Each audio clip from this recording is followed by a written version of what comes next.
be discouraged. Faith is a strong word. And the prayer of faith will save the sick, and the Lord will raise him up. And if he has committed sins, he will be forgiven. Now, in the dictionary, faith can be applied to man, but I don't see that a lot in the Bible. I think trust is for man and faith is for God. I see churches that have put faith in their pastor, and he is just a man. He can fail.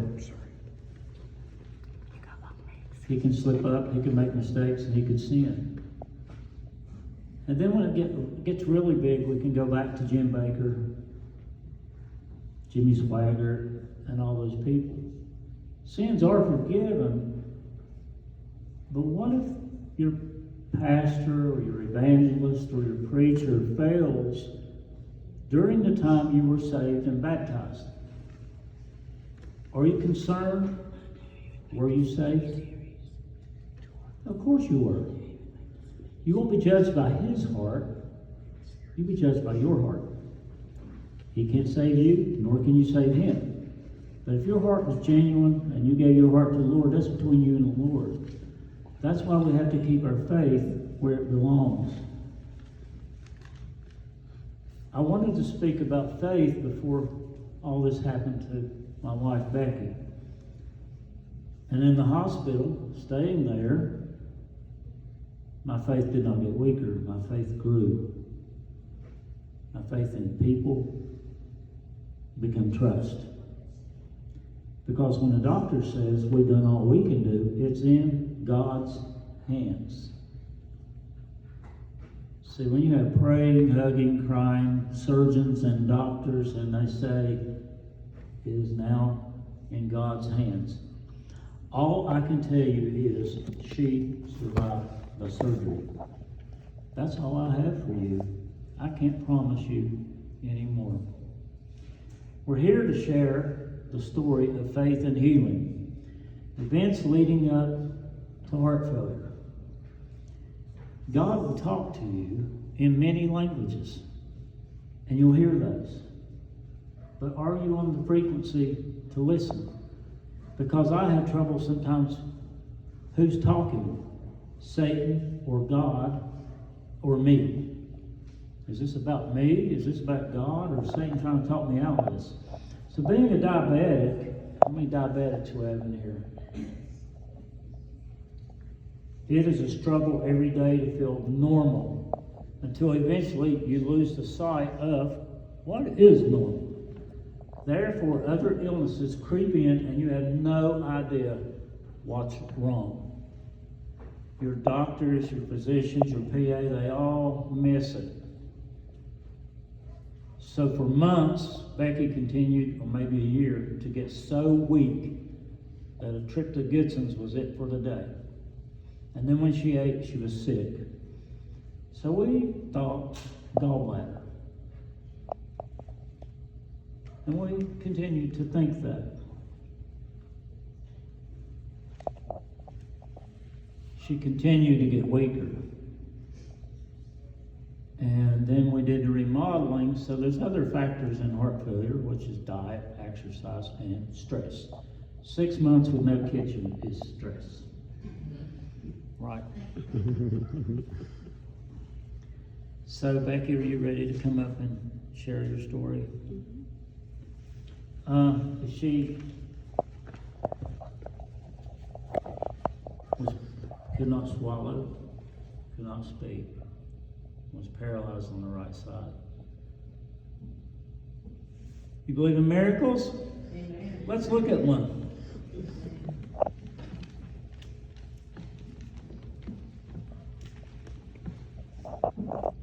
The Bible says in Psalm 103, "Bless the Lord, O my soul, and all that is with me. Bless his holy name. Bless the Lord, O my soul, and forget not all his benefits, who forgives all your iniquities, who heals all your diseases. Thank y'all for coming. Y'all really surprised me. But I'll say, I didn't come here to teach you no Bible. I'm not a Bible scholar. I promise. I'm not a preacher. I don't aspire to be a preacher. But I know what happened to me. I know what happened to me. And I come to tell you about it. And I have to tell you that it all began with this watch. Everything that happened, I don't know if it would have happened if it hadn't been for this watch. We were at Ron and Joetta's. We had went to eat dinner because I had no kitchen. And we were sitting around the living room talking after we had eaten. And my watch buzzed twice. And both times it said, your heartbeat is high, irregularly high, or whatever. So, that kind of alarmed me. So I made an appointment with Dr. Mish. I had been there 4 or 5 years before, and everything was fine. A matter of fact, when I went this time, Dr. Mish said, well, you were healthy the last time you were here. He said, but we'll do the stress test. So he did it. He put me on a trampoline, and I did my thing and got out there. Flew right out there, didn't even make a follow-up appointment. I thought everything would be good. A few days later, his office called me and said he saw something a little irregular. He wants you to come back. He wants you to have a heart cath.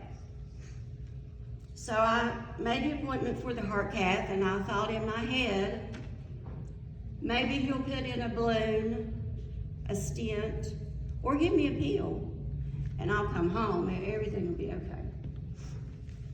Well, we went that morning to the heart cath,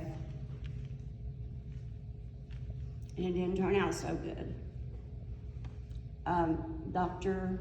Mish, if you've never had one, they put it on a big screen, and you can see him insert the wire into your vein, and you can see, if you know what you're looking at, the veins and the blockages and all that kind of stuff. Well, I didn't know what I was looking at, but I was reading the nurse's reaction to what they were looking at, and I could tell it wasn't good. So Dr. Mish band-aided me up, or whatever he did, and he come around to the table and he said, Miss Blankenship, I'm sorry to tell you I can't help you.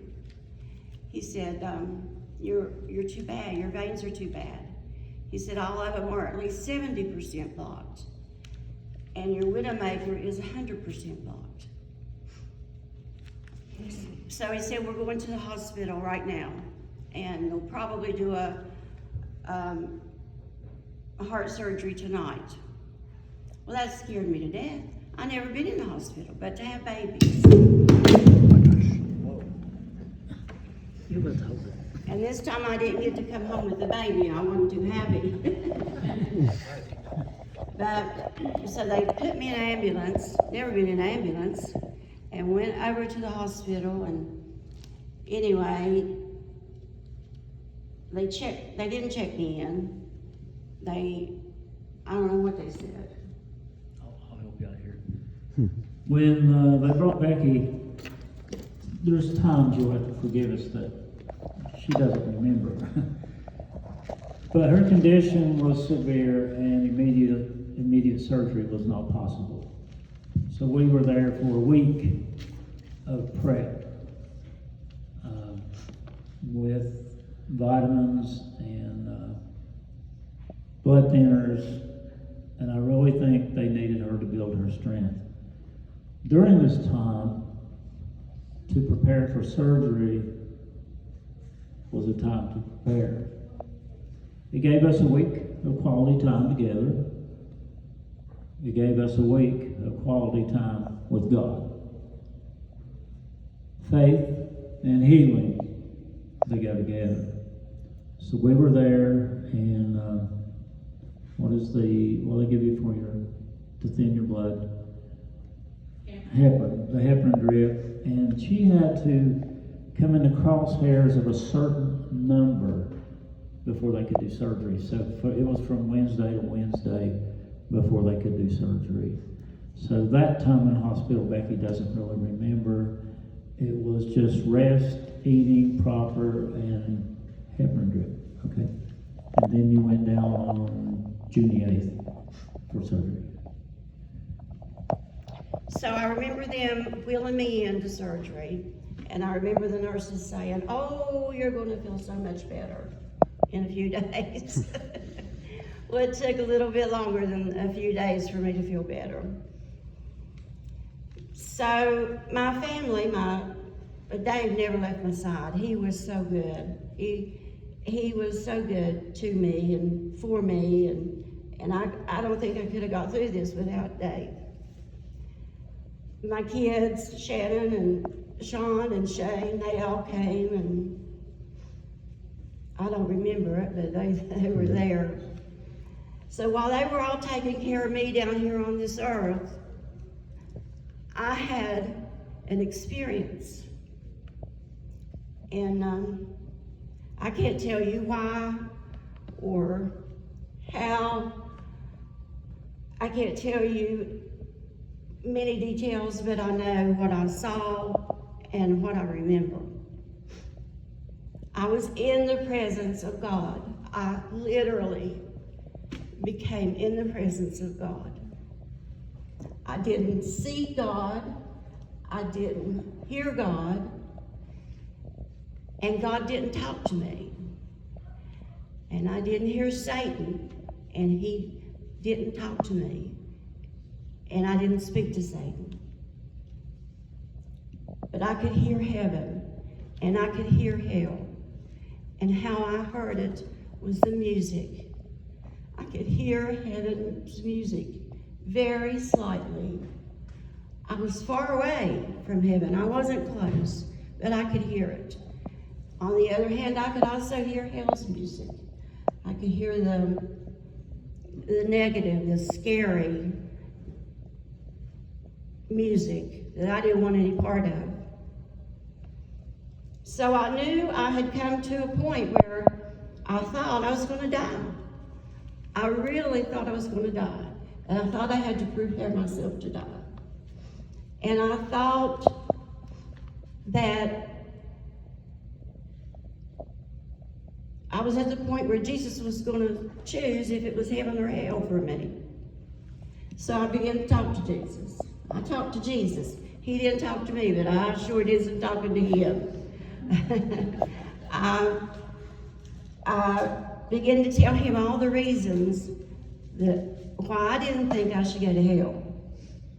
Why everybody, my family, I started with my mom and Dave, my kids, my in-laws, and my grandkids, and I pictured them. In my mind, I pictured each one because I thought God could see what I could see. And I explained to him, each one, why they needed me and why I didn't need to die. I wasn't ready to die. My mommy didn't even know I was in the hospital. My kids, they need me. My grandkids needed me. And I thought, well, I'm either going to die, I'm going to die, and I'm going to go to heaven, or I'm going to go to hell. And I was going to do all the talking I could. I wasn't going to go to hell easy. And I started apologizing to God, remembering things that had happened in my life, and asking for God's forgiveness in my life. And I would get so tired. I was in ICU. This was all happening while I was in ICU. And I was in ICU 3 or 4 days. And I would get so tired that I would say, God, I'm so tired, and I'm going to go to sleep. I'm going to rest. And I hope I wake up alive, either alive or in heaven, one or the other. And I would be surprised when I woke up that I was still alive. I didn't think I was going to come out of there alive. I even asked the nurse one night, I said, she wouldn't let Dave stay with me, or Shannon, or any of my family. They wouldn't let them stay the night, usually. And I asked the nurse, I said, is the reason you won't let my family stay with me because you think I'm going to die during the night? And she said, no, but I didn't believe her. So, on the outside of the world, Shannon tells me mostly, and Dave too, that they could see me while I was laying in my bed, they could see me relax. And I think that's when I was relaxing and telling God, hold on to me, I gotta rest a little bit, but I'll be back.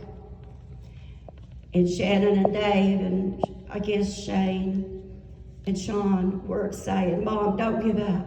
Do not give up. And I wasn't giving up. I was fighting with everything I had. Everything I had. I prayed. I sang to God. I remember saying, God, I never have been much of a singer, but I'm going to sing to you. But I'm not going to sing sad songs, because I don't want my family to be sad. I don't want my family to hear. I thought the family could hear me, and I didn't want to make my family sad. So I sang songs. The preacher came, Ron came 3 times. He anointed me. I remember him coming once, but he came 3 times. Dawn came and Lisa came, and they prayed with me. And at one point, while I was in ICU, I heard, I don't know how, but I heard Dawn and Lisa praying for me. And it was like it was coming in on a radio station, and I could hear them praying for me. And Lisa said, I don't remember what Dawn said, but Lisa said to me, I'm going to hold my hand in for you. And I've tried to figure out what she meant by that. And I was talking to Teresa last night, and we came to the agreement that Lisa meant that she was going to stand in for me for prayer. And I appreciate y'all's prayers so much. I appreciate all your prayers. I know I could feel them. I could feel them. The Bible says the effective, fervent prayer of a righteous man availeth much. And I think that went on. I remember when I was in ICU, I remember Lorraine calling and them saying, Lorraine told her called. And I heard Shannon say, that's one of Mom's church members. I remember my kid's dad calling and checking on me. I don't know why I can remember that stuff. I can't remember most significant stuff, but I remember that kind of stuff.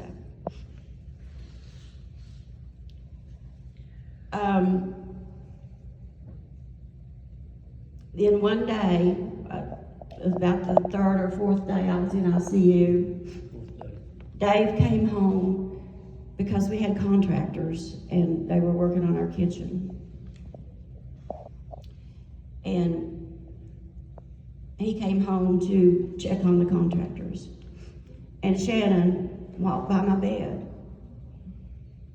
I saw her, but I didn't recognize her. And she walked past me, and she started talking to a nurse behind my head. And I could hear her talking, and I recognized her voice. And I said, Shannon, I'm so sorry I didn't recognize you, but there's my baby. And just like that, God had taken me out of the coma. God had relieved the paralyzed parts of me. I was no longer paralyzed. The doctors come in, and of course they were saying, touch your nose, who's the president, what year is it? And I knew all that. I had known that previously. So that's how I came out of it. I don't know, and I want you to know, I am the most unworthy person in this room. I know I am.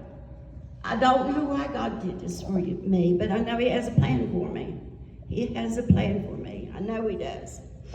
So they talked me into going to rehab, and I was in rehab for about 10 days, and oh, I didn't like it. Kathy was one of them that talked me into going. I did not like it. But I got to tell you what happened to me in rehab. Dave was there with me. He had his own bed in rehab, and I had my bed. Every day I would be laying in my bed at some point, and I could feel movement on my feet or next to my legs. And the first thing I thought of was, oh, that's my cat or my dog laying with me in the bed. That's how it was real. It was real. And then I would think, no, I didn't bring my cat or my dog to the hospital with me. And so I kept feeling this every day. I kept feeling it. I didn't tell Dave because I didn't want him to take me from rehab to the loony bin. I told Shannon when I came home what I had felt, and she told me what she thought it was, but I didn't think it was that. And a few days later, I couldn't get it off my mind, and I was thinking about it. And God spoke to me. And He said, those are my angels. He had sent His angels to comfort me. And I felt them as surely as I could feel this Bible. I felt them moving, just little tiny movements, just enough to get comfortable. And I'm so thankful. And it did comfort me. And at one point, the very last time I felt it was I was in the bed and I had my legs pulled up like that, and I felt hand come down and rest on the top of my knee. You know, I'm 63 years old, and I know what a hand resting on your knee feels like. That's what it was. And I'm so thankful. And again, I can't explain it. I don't have an explanation. But that's what happened. I want to read one more scripture, and then I'll let Dave finish up. Y'all know I'm not the talker of the two of us, and I'm totally out of my box this morning, but I haven't been able to sleep. I knew I needed to tell this. I told the surgeon, I said, thank you for saving my life. And he said, I didn't save your life. And I said, well, I'm going to tell my church about this. I'm going to tell my church what I've experienced. And he said, I think that's the best way sometimes to get to people, is one-on-one experience with God. And I hope that you've had a blessing out of this morning. I'm looking for this. Psalm 46 says, God is our refuge and strength, a very present help in trouble. Therefore we will not fear, even though the earth be removed, and though the mountains be carried into the midst of the sea. Thank you, Becky. Didn't mean to take all Chip's time.